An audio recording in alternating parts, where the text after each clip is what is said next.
ఇప్పుడు ఒక మంచి కథ విందాం మనం. కథ పేరు ఉడత సాయం. రచన పూర్ణిమ పెమ్మరాజు గారు. ఇంకెంత టైం పడుతుంది? ఫ్లైట్ దిగిన గంటలో అప్పటికి 4వసారి అడుగుతున్న మూర్తికేసి ఆశ్చర్యంగా చూశాడు రాజేష్. ఇంకో గంటలో వెళ్ళిపోతాం సార్. ముందుకెళ్ళి కత్తిపూడి దగ్గర రైట్ తీసుకుంటే కోనసీమలోకి వెళ్ళిపోతాం. లోపలికి వెళ్ళాక సుమారుగా ఒక అరగంటలో వెళ్ళిపోతామండి, రోడ్డు బాగుంటే. డ్రైవర్ ఓపిక్గా చెప్పాడు సమాధానం. సార్, ముందొచ్చే రెస్టారెంట్ దగ్గర కాస్త ఫ్రెష్ అవుతారా? ఎర్లీ మార్నింగ్ స్టార్ట్ అయి ఉంటారు ఎయిర్పోర్ట్కి రావడానికి. దిగుతూనే రోడ్ జర్నీ. రాజమండ్రిలో మా ఇంట్లో కాసేపు ఆగి లంచ్ తిని వెళ్దామన్నా మీరు వినలేదు. కనీసం మా ఇంటికి కూడా రాలేదు. కొంచెం కినుకుగా అంటున్న రాజేష్ను చూసి చిరునవ్వు నవ్వాడు మూర్తి. ఎందుకు రానోయి మీ ఇంటికి? నువ్వు చేసిన ఉపకారానికి ఎలా థ్యాంక్స్ చెప్పాలో కూడా తెలియట్లేదు. ఇప్పుడు నువ్వు కనుక్కున్న అడ్రస్లో ఉన్న వాళ్ళని నేను ఎన్ని సంవత్సరాల నుంచి వెతుకుతున్నానో తెలుసా? అందుకే నువ్వు ఈ డిస్ట్రిక్ట్కి జాయింట్ కలెక్టర్గా ఉన్నావు అని తెలియగానే నీకు కాల్ చేసి హెల్ప్ అడిగాను. నువ్వు నన్ను నిరాశపరచలేదు. వారంలో నేను ఇచ్చిన డీటెయిల్స్తో వాళ్ళ అడ్రస్ కనుక్కున్నావు. ఒక్కసారి అక్కడికి వెళ్ళి వాళ్ళని కలిశాక మీ ఇంటికి వచ్చే నేను మా ఇంటికి వెళ్తాను, సరేనా? అయితే ఒకసారి వెళ్ళి చూసేదాకా నాకు ఆత్రత ఆగదు. ఆప్యాయంగా తన పూర్వ విద్యార్థిని చూస్తూ వివరణ ఇచ్చాడు మూర్తి. అయ్యో, మీరు నాకు థ్యాంక్స్ చెప్పడం ఏమిటి సార్? నేను ఇప్పుడు ఇలా ఉన్నాను అంటే అది మీ వల్లే కదా. మీరు చెప్పిన డీటెయిల్స్తో రికార్డులన్నీ తీయించి అడ్రస్ అయితే కనుక్కున్నా, కానీ వెళ్ళి చూసే తప్ప అక్కడ ఉన్నది మీరు అనుకున్న వాళ్ళ కాదా అని తెలీదు. అందుకే నాకు కొంచెం టెన్షన్గా ఉంది. ఇంతకీ ఎవరు సార్ ఆవిడ? మీకేమవుతారు? అడ్రస్ దొరికింది అనగానే ఇంపార్టెంట్ మీటింగ్ అని ఢిల్లీ వెళ్ళిన మీరు అది కూడా క్యాన్సిల్ చేసుకుని ఇంత అర్జెంటుగా వచ్చారంటే మీకు బాగా కావాల్సిన వాళ్ళ? రాజేష్ ప్రశ్నకి మూర్తి మనసు 50 సంవత్సరాల వెనక్కి పరుగు తీసింది. ఈ అబ్బాయి ఎవరు? తన చేత నీళ్లు తోడిస్తున్నావెందుకు? అడిగింది కస్తూరి వీరమ్మని, బావిలో నుంచి నీళ్లు తోడుతున్న 10 సంవత్సరాల పిల్లాడిని చూస్తూ. మా పెద్ద గుంటడు సూరిగాడమ్మా. ఇంట్లో ఉండదా అయ్యా అంటే వినకుండా ఊరి బయట పోరంబోకులతో కలిసి ఈత కొడుతున్నాడు. అల్లంతా కూడా సరైనోళ్ళు కాదు. చీట్ల పేక, బీడీ అన్నీ ఈడికి మప్పేస్తారేమో అని భయమేసి నాతో పనికి తెచ్చుకుంటున్నా. కనీసం సాయం ఉంటాడని. ఈ 2 ఏళ్లు పోతే మున్సబ్ గారు జీతగాడిగా పెట్టుకుంటామన్నారు. అందాక ఈయన్ని కాపలా కాయాలి నేను. మా ఆయనేమో పొలం పనులకు పోతే మా పట్టికి కానీ రాడు. ఈడికన్నా చిన్నపిల్లలిద్దరితో బెంగేయట్లేదు. వాళ్ళు బాగానే ఇంటి దగ్గర ఆడుకుంటారు. ఈ గాడిదతోనే చిక్కైపోనాది. గిన్నెలు తవ్వుతూ చెప్పుకుపోతోంది వీరమ్మ. అదేంటి వీరమ్మ, పిల్లాడిని బడికి పంపొచ్చు కదా. ఈ పనులో పెట్టడం ఎందుకు ఇప్పటి నుంచే? ఇంటి దగ్గర ఉన్న తన చిన్న తమ్ముడు గుర్తొచ్చి కలుక్కుమంది కొత్తగా పెళ్ళయి కాపురానికి వచ్చిన కస్తూరికి. బడిలో వేసినానమ్మా, కానీ పోడు బడికి. ఈ ఊరికి పక్కూరికి కలిపి మధ్యలో బడి ఉంది. 5వ క్లాస్ దాకా ఉంది. ఈయన్ని 4 దాకా అక్కడికి ఎలాగో అలా పంపాను. అక్కడికి పోడు. వెళ్ళినా చదవట్లేదని అయ్యోరు కొట్టారని వచ్చేసాడు. మళ్ళీ పోలేదు. అయినా మా వాళ్ళు ఎవరు పోరు బడిలోకి. మాకెందుకమ్మా ఈ చదువు? ఎక్కడొక్కడ పనిలో ఎడితే ఆడు సావాడ్స్ వస్తాడు. ఇంకా పసితనం పోని సూర్య మొహం చూస్తే జాలేసింది కస్తూరికి. పోని ఒక పంచి నా దగ్గర ఉంచువాణ్ణి. అయ్యగారు పొద్దున వెళితే ఎప్పుడొస్తారో తెలీదు. నాకు ఈ కొత్త ఊర్లో ఒక్కదాన్నే ఉండాలంటే గుబులుగా ఉంది. నాకు తోడుగా ఉంటాడు పొద్దునుంచి సాయంత్రం దాకా. ఎరా, ఉంటావా ఇక్కడ? అడిగింది కస్తూరి. ఓ ఉంటా అమ్మా, నేను ఇక్కడ ఉంటానే. ఇక్కడ కరెంటు బల్బు ఉంది, రేడియో పెట్టే ఉంది, పాటలు వస్తాయంటే అందులో. అమ్మా, నన్ను ఇక్కడ ఉండని వేడుకోలుగా అడిగాడు సూరి. మీ దగ్గర ఉంటా అంటే నాకేం బాధమ్మా. మీ పుణ్యమా అని కాస్త మంచి బుద్ధి వస్తే అదే చాలు. నా పనేయింది, నేను ఇంటికి పోతున్నా. ఒరేయ్, నువ్వేం యాగీ చేయకుండా చక్కగా ఉండాలా. సూరికి జాగ్రత్త చెప్పి వెళ్ళిపోయింది వీరమ్మ. అమ్మగారు, నన్నేం పని చేయమంటారు చెప్పండి, చిటికలో చేసేస్తాను. ఆ తర్వాత రేడియో పెట్టెలో పాటలు వచ్చినప్పుడు నాకు వినిపిస్తారా? ఆశగా అడుగుతున్న సూరిని చూసి చిరునవ్వు నవ్వింది. నువ్వేం చేయక్కర్లేదు. రేడియోల పాటలు అప్పుడే రావు, ఇంకా టైం ఉంది. ఈలోపు నేను ఒక కథ చెప్పనా, వింటావా? ఓ కథ చెప్పండి, నాకు చాలా ఇష్టం కథలు అన్నాడు. ఒక అడవిలో ఒక సింహం ఉందిట. ఆ అడవికి అదే రాజు. దానికి ఎవ్వరూ ఎదురు చెప్పకూడదు. తనకన్నా బలవంతులు ఎవరూ లేరు అని దానికి మహాగర్వం. ఆ అడవిలో కనిపించిన ప్రతి జంతువుని తినేస్తుందిట. అన్నిటికీ అదంటే భయం. ఒకసారి దానికి ఒక కుందేలు ఎదురుపడింది. సింహాన్ని చూడగానే కుందేలుకు అర్థమైంది తనకు చావు మూడిందని. కానీ తెలివిగా ఆలోచన చేసి అదే సింహం దగ్గరికి వెళ్ళి, నమస్కారం రాజుగారు, అమ్మయ్య మీరు కనిపించారు. నేను చస్తే మీ చేతిలోనే చావాలని మీ దగ్గరికే పరిగెత్తుకొస్తున్నాను అని చెప్పిందిట. సింహానికి అర్థం కాలేదు. అదేమిటి, నా చేతిలో చావడం కోసం రావడం ఏమిటి అని అడిగింది. ఇన్నాళ్ల నుంచి మాకు రాజు మీరు, ఇక్కడ అందరికన్నా బలవంతులు, కానీ కొత్త సింహం వచ్చి నేనే మీ రాజు కన్నా బలవంతుణ్ణి అందండి, దాని నుంచి తప్పించుకొని మీ దగ్గరికే పారిపోయి వస్తున్నా అని చెప్పింది. అది విని సింహానికి కోపం వచ్చింది. నాకన్నా బలవంతులు ఎవరిక్కడ, నాకు చూపించు, నేను చంపేస్తాను అని రంకెలేసింది. అప్పుడు కుందేలు నుయ్యి దగ్గరికి తీసుకెళ్ళి చూడండి ఇందులో ఉంది అని చూపించింది. సింహం వంగి చూస్తే తన ప్రతిబింబమే కనిపించింది. కానీ దానికి తెలియక అది వేరే సింహం అనుకుని దాన్ని చంపేద్దామని ఎగిరి నూతిలోకి దూకి చనిపోయింది. అడవిలో జంతువులన్నీ ఆనందంతో పండుగ చేసుకున్నాయి. ఇంత తెలివైన దానివి, నువ్వే రాజుగా ఉండు అని కుందేళ్లే రాజుని చేసాయి. కథ ఎలా ఉంది అడిగింది కస్తూరి. బాగుందమ్మగారు. ఒక ప్రశ్న అడుగుతా చెప్పు. నూతిలో పడితే చచ్చిపోతానని సింహానికి తెలియదు, కానీ కుందేలుకు తెలుసు. ఎలా? కస్తూరి ప్రశ్నకు తెల్లమొహం వేసి బుర్ర అడ్డంగా ఊపాడు సూరి. ఎలా అంటే, కుందేలు చక్కగా బడికి వెళ్ళి చదువుకుంటోంది, అందుకని దానికి తెలుసు. సింహం చదువుకోలేదు, అందుకే దానికి ఏమీ తెలీదు. కస్తూరి మాటలకు పకపక నవ్వాడు సూరి. కుందేలు బడిలోకి వెళ్తుందన్నమాట. ఇంకో కథ చెప్తారా ఇలాంటిది? ఆశగా అడిగాడు సూరి. ఇప్పుడు నాకు వంట చేసుకునే పని ఉంది, నువ్వు ఆ పని చేయి. ఈ పుస్తకంలో ఇలాంటి కథలు చాలా ఉన్నాయి, చదువుతూ ఉండు. ఎక్కడన్నా అర్థం కాకపోతే అడుగు, నేను చెప్తాను. పంచతంత్రం బొమ్మల పుస్తకం తెచ్చి ఇచ్చింది. నాకు చదవడం బాగా రాదమ్మా. 4 దాకా బడికి వెళ్ళావంటే ఆలు గుణింతాలు ఒత్తులు వచ్చే ఉంటాయి కదా. సరిగా రావు, సిగ్గుగా తలంచుకున్నాడు సూరి. పర్లేదు, ఇప్పుడు నీకేం పరీక్ష కాదుగా ఇది.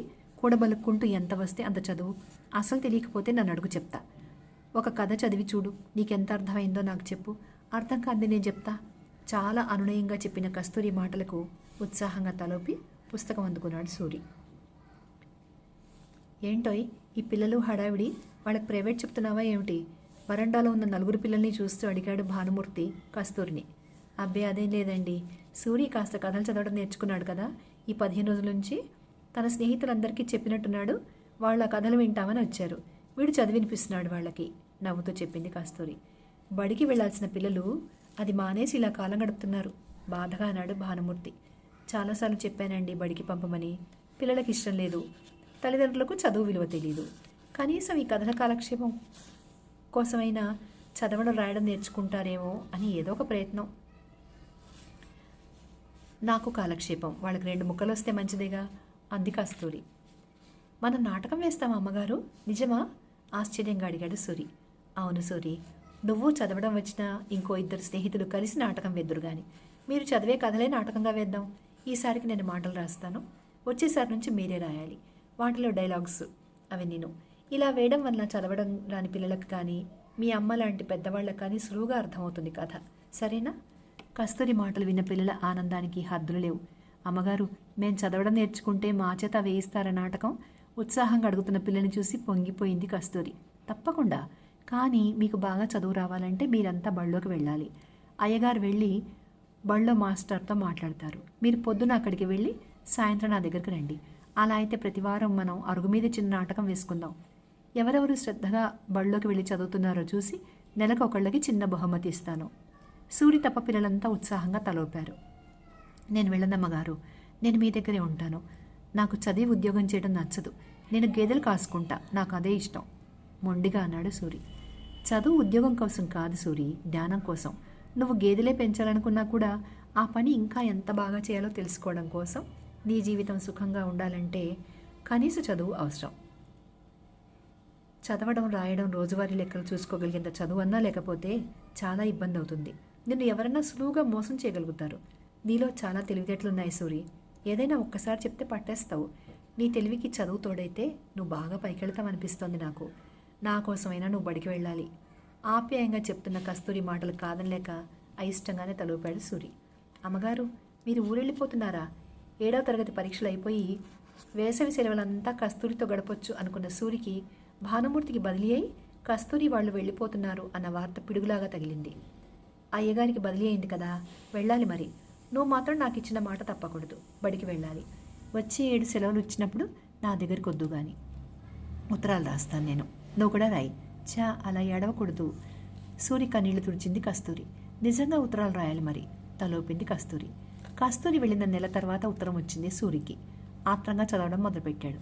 ప్రేమైన సూరికి, ఆశీస్సులతో కస్తూరి రాయినది. నువ్వు క్షేమంగా ఉన్నావని తలుస్తాను. మేమిక్కడికి చేరుకుని ఇల్లు వెతుక్కుని సర్దుకోవడానికి సమయం పట్టింది. అందుకే వెంటనే ఉత్తరం రాయలేకపోయాను. పోయిన వారం మీ బడిలో పనిచేసే మాస్టర్ గారు అయ్యగారికి ఒక పెళ్లిలో కలిశారట. అయ్యగారు నీ గురించి అడిగితే నువ్వు ఇదివరకు అంత హుషారుగా శ్రద్ధగా